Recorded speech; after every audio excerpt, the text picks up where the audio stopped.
नमस्कार दोस्तों, आज हम क्लास 10th का 2022 का यूपी बोर्ड का पेपर सॉल्व करने वाले हैं। इसमें हम देखेंगे किस तरीके के क्वेश्चंस आते हैं और किस तरीके से हमें पेपर सॉल्व करना है। सबसे पहले हमारे पेपर में पहला खंड आता है जिसमें हमें 6 क्वेश्चन आते हैं।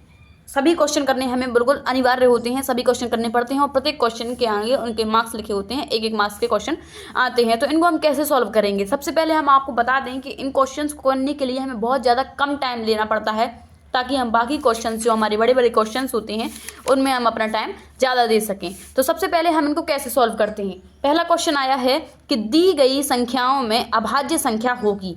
तो दी गई अभाज्य संख्या क्या होगी, तो हम आपको बता दें क्वेश्चन में क्या होता है। आपको पता होना चाहिए कि अभाज्य संख्या क्या होती है। अभाज्य संख्या ऐसी संख्याएं होती हैं जो जिनके सिर्फ और सिर्फ 2 अभाज्य गुणनखंड होते हैं। एक तो वह या तो वो 1 से कटती हैं और या तो वो स्वयं से कटती हैं। तो ऐसी संख्याएं जो 1 से कटें और स्वयं से, तो वो संख्याएं अभाज्य संख्या कहलाती हैं। तो हमारी एक अभाज्य संख्या है जो कि सम भी है। सबसे छोटी अभाज्य संख्या हमारी 2 ही होती है और 8 के 1 से अधिक अभाज्य गुणनखंड है, इसलिए ये अभाज्य संख्या नहीं है। और ना ही हमारा 0 अभाज्य संख्या है, ना ही 1, इसलिए हमारा 2 अभाज्य संख्या है। चलो क्वेश्चन नंबर 2 पे आते हैं। तो देखते हैं, इसमें लिखा है समीकरण 3x² - 2x + 1/3 = 0 का विभक्तिकर होगा। तो आपको पता होना चाहिए फ्रेंड्स कि विभक्तिकर का फॉर्मूला क्या होता है। तो हम आपको बता दें फ्रेंड्स, हमारा क्वेश्चन है 3x² - 2x + 1/3 = 0 की विभक्तिकर बताना है। तो सबसे पहले आपको इसका फॉर्मूला पता होना चाहिए। तो हमारे विभक्तिकर का फॉर्मूला होता है b² - 4ac। तो हमारा क्वेश्चन है 3x² - 2x + 1/3 = 0। तो यहाँ पर जो हमारा b होता है वो x का गुणांक होता है, इसको हम b बोलते हैं। और जो हमारा a होता है वो x² का गुणांक होता है और c होती है हमारी अचर राशि। तो हमारा यहाँ पर होगा a = हो जाएगा यहाँ पर 3, b = होगा -2 एंड c = होगा +1/3। तो हम इस फॉर्मूले में मान रख के देखते हैं विभक्तिकर क्या निकलता है। तो b² - 4ac = b का मान है हमारा -2 का स्क्वायर -4 इंटू a का मान दिया है 3 इंटू 1/3। तो इसको हम सॉल्व करेंगे तो यहाँ पर आ जाएगा 4 - 3 से 3 कट हो जाएगा और 4। यहाँ पर हमारी विभक्तिकर 0 आ गई है। इसका मतलब है हमारी विभक्तिकर 0 आ गई है। इसका हमारा आंसर होगा 0। विभक्तिकर हमारी 0 आई है, इसका मतलब है हमारा इसका आंसर 0 होगा।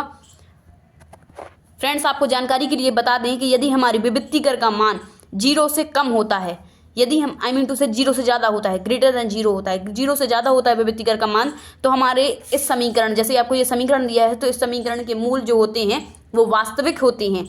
और यदि विभक्तिकर का मान 0 के बराबर आ जाता है, जैसे कि हमारा इस क्वेश्चन में 0 का मान 0 के बराबर आया है विभक्तिकर का मान, तो इसका मतलब है कि समीकरण के जो हमारे मूल होंगे, जो मूल होते हैं हमारे समीकरण के, वो कैसे होंगे, वास्तविक भी होंगे और बराबर भी होंगे। ये एक इम्पॉर्टेंट केस है जिसमें हमारी विभक्तिकर यदि 0 के बराबर आ जाता है तो मूल वास्तविक भी होते हैं और क्या होता है, हमारे मूल वास्तविक होते हैं और बराबर भी होते हैं। यदि विभक्तिकर 0 से कम आ जाती है तो हम कह सकते हैं उसके मूल वास्तविक ही नहीं होंगे, यानी कि विभक्तिकर के मूल ही नहीं, वास्तविक ही नहीं होंगे उसके मूल।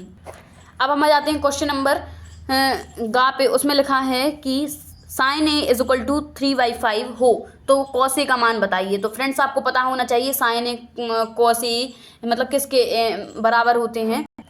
इसमें हमें मान दिया है sin a = 3/5 और हमें बताना क्या है, हमें बताना है cos a का मान। तो फ्रेंड्स, आपको पता होना चाहिए sin a = होता है लंब बटे कर्ण।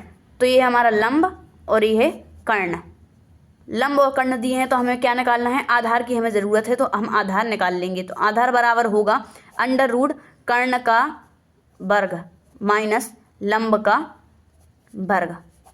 अब इस क्वेश्चन को हम सॉल्व कर लेते हैं। हमारा कर्ण है 5 का वर्ग माइनस लंब है 2 से लंब है 3 का वर्ग। तो हमारा हो जाएगा यहाँ से 25 और यहाँ पर हो जाएगा 9। तो हमारा आधार आ जाएगा हमारा √ 16 मतलब 4 हमारा आधार आ गया। 4 हमारा आधार आ गया। तो हमें cos a का मान बताना है। तो cos a बराबर होता है आधार बटे कर्ण, आधार बटे कर्ण होता है। तो cos a में आधार हमें पता था, आधार हमने अभी निकाला है 4 है, तो आधार हमारा 4 आ गया। और कर्ण हमें पहले से पता था 5 था, तो कर्ण हमने 5 रख दिया। तो हमारा उत्तर आया है 4/5। तो हम इसमें देखते हैं कहाँ लिखा है हमारा 4/5। तो 4/5 उत्तर आया। तो हमारा ये आंसर आ गया सेकंड, बी वाला हमारा आंसर सही हुआ। अब क्वेश्चन नंबर हम 4 देखते हैं। इसमें लिखा है 2 समरूप त्रिभुजों के क्षेत्रफल 4:9 के अनुपात में हैं, त्रिभुजों की भुजाओं के अनुपात होगा। तो हमें त्रिभुजों की भुजाओं का अनुपात बताना है। इसके लिए फ्रेंड्स आपको पता होना चाहिए कि त्रिभुजों के जो क्षेत्रफल होते हैं, जैसे कि पहले त्रिभुज का क्षेत्रफल एरिया ऑफ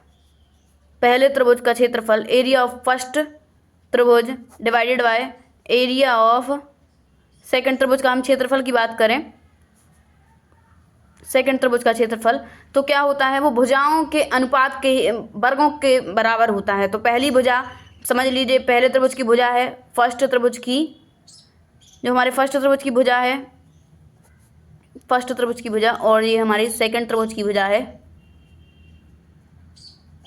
के वर्गों के अनुपात के बराबर होता है। तो हम इन्होंने दिया है हमें कि जो त्रिभुजों का क्षेत्रफल है किसका अनुपात में है, 4:9 के अनुपात में दिया है। तो भुजा हमारे जो पहले त्रिभुज की भुजा है, फर्स्ट त्रिभुज की भुजा है, और जो हमारे सेकंड त्रिभुज की भुजा है, क्या हुई यहाँ पर वर्ग है, तो यहाँ पर क्या हो जाएगा उसका, यहाँ पर वर्ग है तो यहाँ पर हमें क्या करना पड़ेगा, हम ये 1/2 के उसमें चली जाएगी, 1/2 के घात में। तो आप बिल्कुल गलती नहीं करना। बहुत से लोग क्या करते हैं, यहाँ उन्हें पता होता है तो वो इसका वर्ग करके इसका आंसर लिख देते हैं। आंसर इनका आ जाता है 16/81, लेकिन उनका आंसर 16/81 ना होकर त्रिभुज की भुजाओं का अनुपात पूछा है, तो इसका अनुपात हमारा उत्तर आएगा यहाँ पर, इसको हम कर सकते हैं 2/3। तो भुजाओं तो हमारा अनुपात क्या हो जाएगा, 2:3 के अनुपात में ही ये भुजाएं होंगी, क्योंकि इसका हमें वर्गमूल निकालना है, रूट लगा है, इसका मतलब है यहाँ से वर्ग हटेगा तो यहाँ पर रूट आएगा। लेकिन लोग क्या करते हैं जल्दी जल्दी में ये 16/81 उत्तर लगा के आ जाते हैं, तो आपको ऐसी गलती बिल्कुल भी नहीं करनी है। अब फ्रेंड्स क्वेश्चन नंबर हम देखते हैं 5वां। उसमें लिखा है 3, 4, 6 तथा x का समांतर माध्य 5 है, तो x का मान क्या होगा। तो हमें इसमें x का मान बताना है। तो आपको पता होना चाहिए समांतर माध्य कैसे निकालते हैं। तो आपको पता होगा कि समांतर माध्य निकालने के लिए सबसे एक नॉर्मल मेथड है। इसमें हमें 4 संख्याएं दी हैं, संख्याएं हैं 3, 4, 6 और x। इनको हम जोड़ के जितनी संख्याएं देती हैं उनको जोड़कर, और कितनी संख्याएं हैं, 4 संख्याएं, तो 4 से भाग देते हैं, यही इन संख्याओं का समांतर माध्य कहलाता है। लेकिन उन्होंने हमें समांतर माध्य 5 ऑलरेडी दिया है, तो ये 5 के बराबर हो जाएगा। तो इसको हम सॉल्व कर देंगे तो हमारा x का मान आ जाएगा 3 + 4 + 6 + x बराबर हो जाएगा, ये त्रिया गुणा हो जाएगा, इसका डिवाइड में कुछ नहीं है तो इसको त्रिया गुणा करेंगे तो यहाँ पर 20 आ गया। अब x का मान यहाँ से हम निकालेंगे तो 20 जी हमारा यहाँ हो गया, और प्लस इनको जोड़ने पर आप देख लेना, जोड़ने पर हमारा 13 आएगा। तो x बराबर हमारा हो गया 20 - 13, दैट इज x = 7 हमारा आंसर आ गया। तो ये हमारा आंसर आएगा 7। ठीक है, आप इसको सॉल्व करके देख लेना, 7 ही आएगा। अब हम आते हैं क्वेश्चन नंबर 6 पर। 2 बिंदुओं 2,3 तथा 4,1 के बीच की दूरी क्या होगी। तो हमें दूरी बतानी है। तो सबसे पहले हमें दूरी का फॉर्मूला पता होना चाहिए। 2 बिंदुओं के बीच की दूरी का फॉर्मूला क्या होता है। हमें बिंदु दिए हैं, एक बिंदु दिया है, इसको मान लेते हैं P 2,3, और दूसरा बिंदु दिया है Q, मान लेते हैं हम 4,1। ये होता है हमारा x1, ये होता है x1, और ये होता है y1। इसको मानते हैं x2, ये होता है हमारा y2। ठीक है, तो हमारा फॉर्मूला होता है PQ। 2 बिंदुओं के बीच की दूरी समझ लीजिए PQ है, तो हमारा फॉर्मूला होता है √x2 - x1 का whole square plus y2 - y1 का होल स्क्वायर। इसको हम इसमें हम मान रख देंगे, x2 हमारा है 4 - x1 हमारा है 2 का होल स्क्वायर प्लस y2 हमारा है 1 माइनस